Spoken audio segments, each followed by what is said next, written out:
sat in my car, driving as fast as I could down an old road in the pouring rain. I hated going down this road, but it was the fastest way I could get to my job as a doctor at Cold Grove Hospital. The drive is about an hour, and it could have possibly been pleasant if it wasn't for the wolves that live nearby.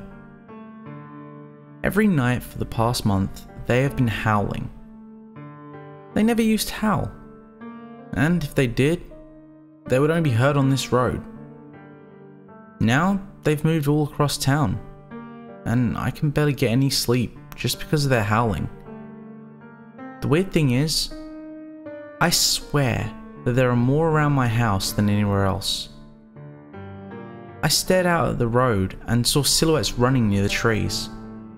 I glanced at them briefly, and what I saw almost made me swerve off the road. The shadows looked like wolves, but they couldn't possibly be real. They were running faster than my car.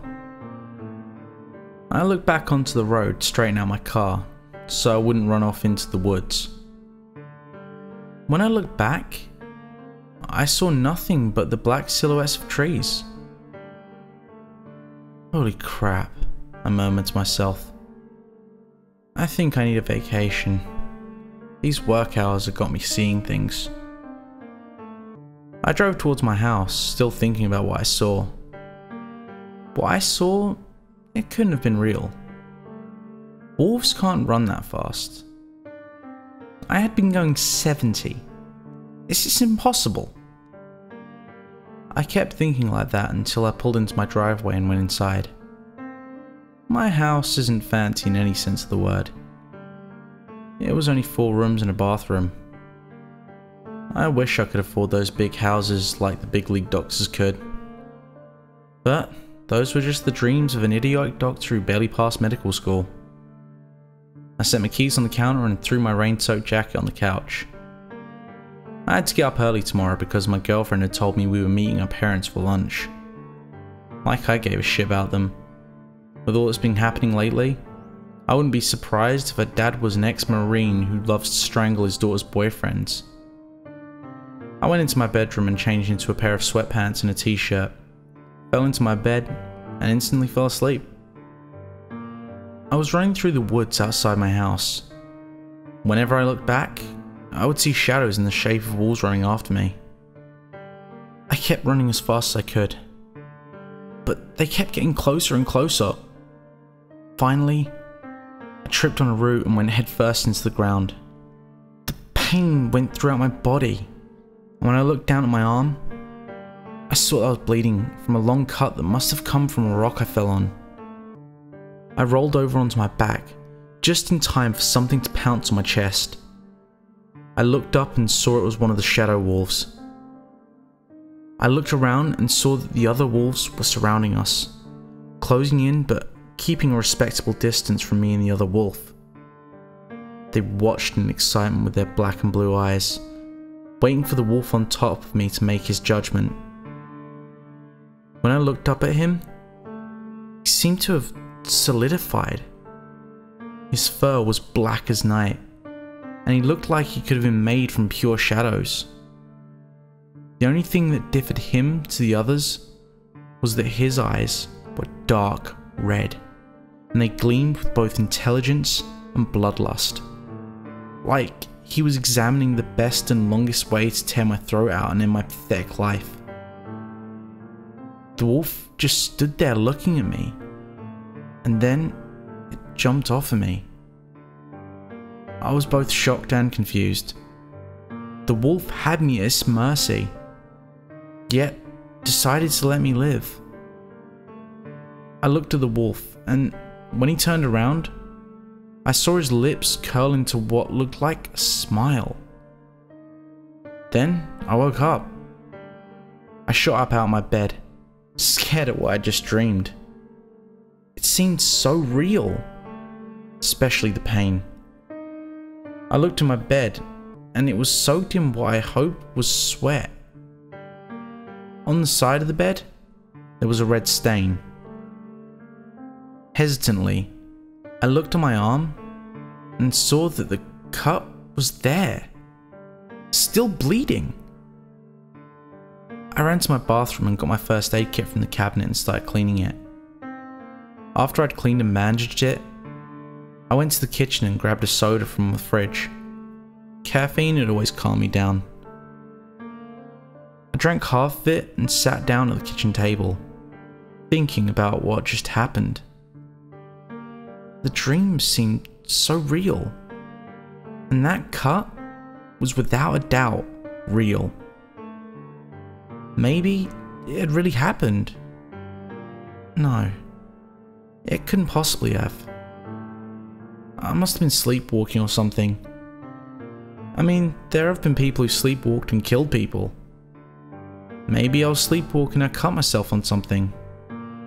Yeah, that must have been it. And the dream could have been explained by the hours I've been working. I always have nightmares when I work too much and I don't get much sleep. I grabbed my soda and walked into the living room so that maybe I could watch some late night TV. When I walked in, I dropped my soda. There was a person standing in front of my coffee table holding something. In the light of the street lamp, I could see that he was wearing a black hoodie and he was staring at what I think was a picture frame. "Hey!" I squeaked at him. "What are you doing in my house?" The figure didn't move at all. It didn't even speak. I hurriedly ran back to the kitchen and grabbed the gun I keep above the refrigerator and ran back into the living room. When I got back, the figure was gone. I slowly walked to where he was, expecting him to come out of nowhere and attack. When I reached the table, I saw that the only thing that was left untouched was a picture that was now on the floor. When I picked it up, it was a picture of my girlfriend and I. It had cracked. It was cracked in a way that the cracks were only around my girlfriend. My side of the picture was perfect. It looked like someone had purposely cracked her side of the picture. I sat down on the couch with my pistol prepared. I didn't get any sleep the rest of the night.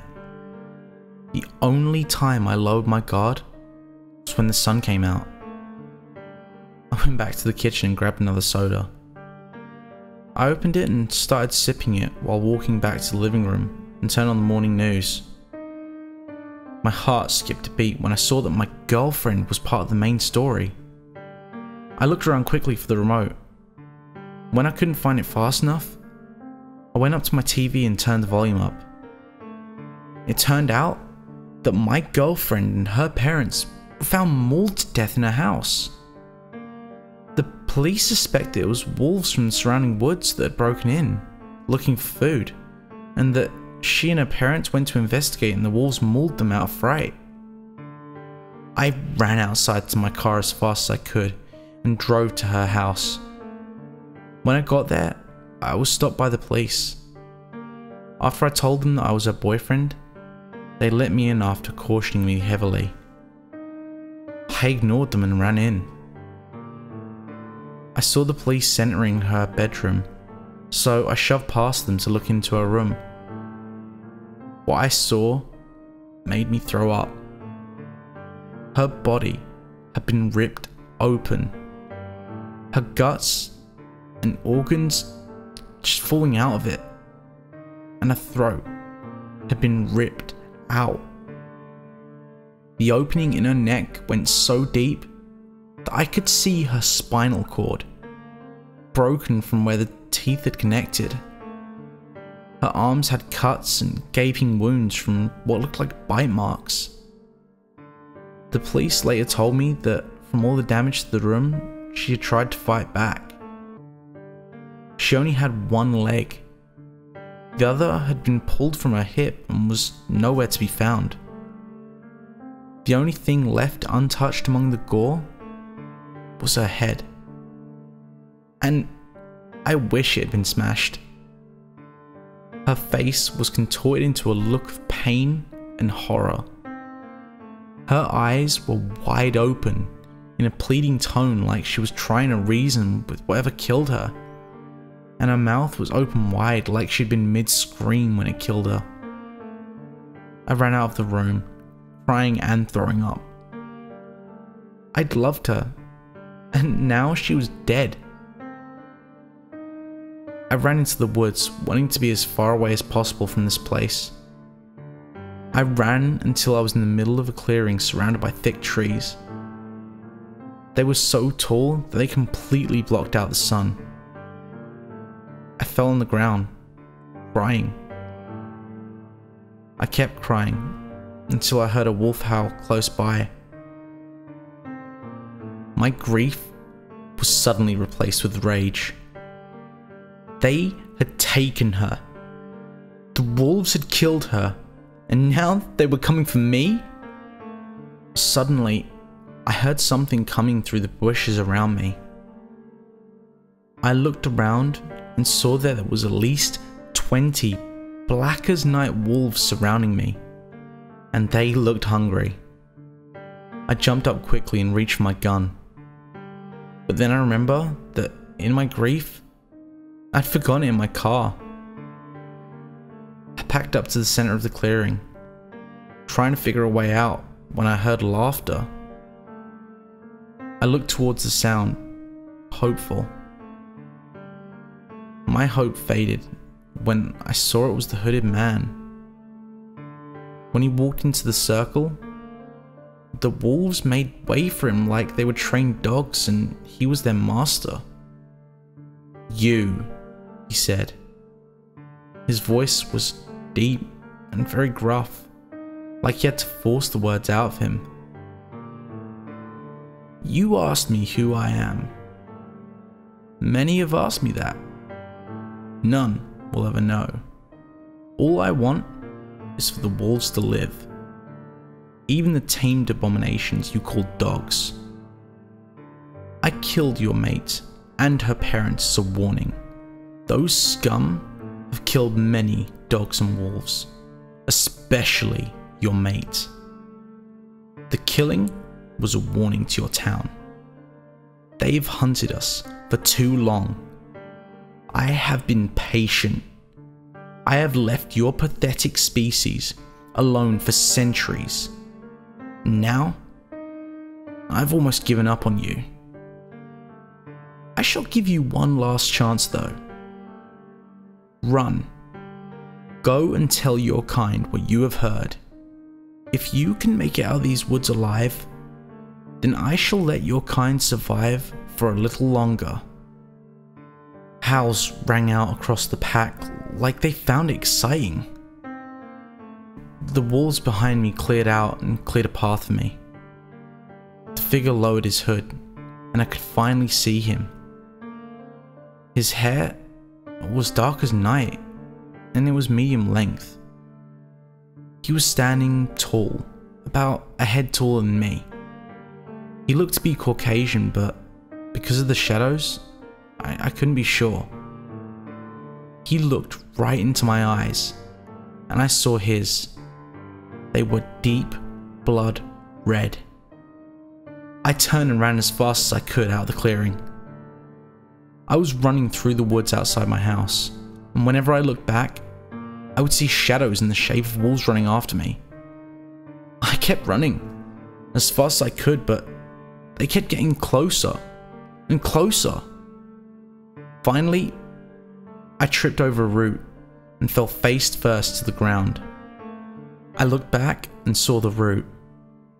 No, not a root. It was a leg bone that had been chewed on. It looked fresh, like it had just been stripped of meat.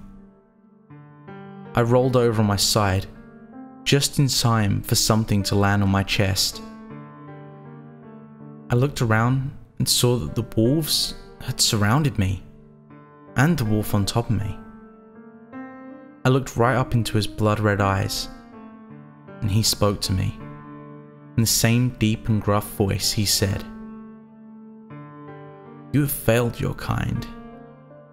Now no one can warn them of our hunt." I tried to get away, but he was too heavy.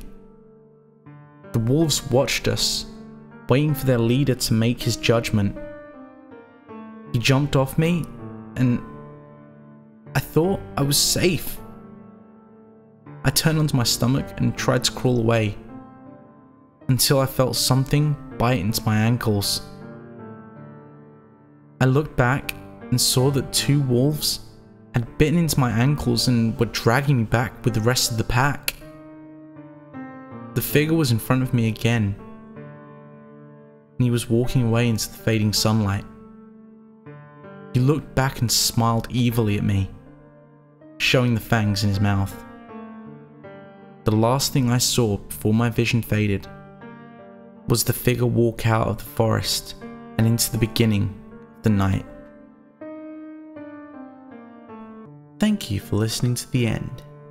If you enjoyed today's video, don't forget to click that like button, and if you haven't already, make sure to subscribe and tap the bell icon to make sure you never miss a story.